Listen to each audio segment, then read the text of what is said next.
Hey and welcome to this new video of mastering Git and GitHub. So in this video we will learn how to create a branch in the remote repository or in GitHub repository and to manipulate it. So to start, we see here branch master. That means we are in the branch master. If we click on that, here it gives us all the branches that we have, and for the moment we have just one master, and to create a new one we need just to type it here. So let's name it, for example, let's name it example, and here it gives us the possibility to create branch example.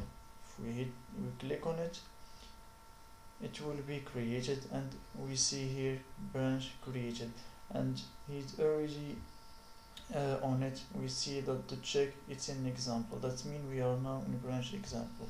So let's create a file in this new branch. So we click on create new file.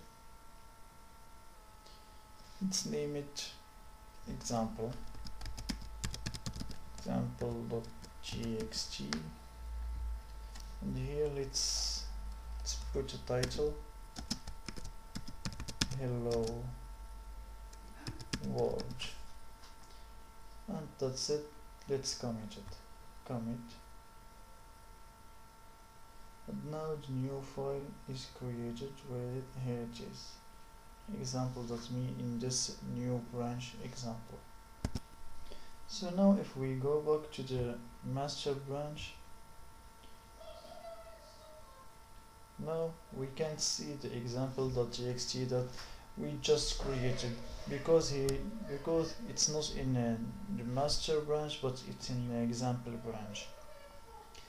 And now we see here that we have two branches, the master, which is by default, which is by default branch, and the example. So now if we go back to our website, we will find that he is in master, because it's the default branch, and we have two branches now. And to make that example.txt appear in branch master also, we need to merge between the two branches, or to pull one to another. So this is all for this video. See you soon.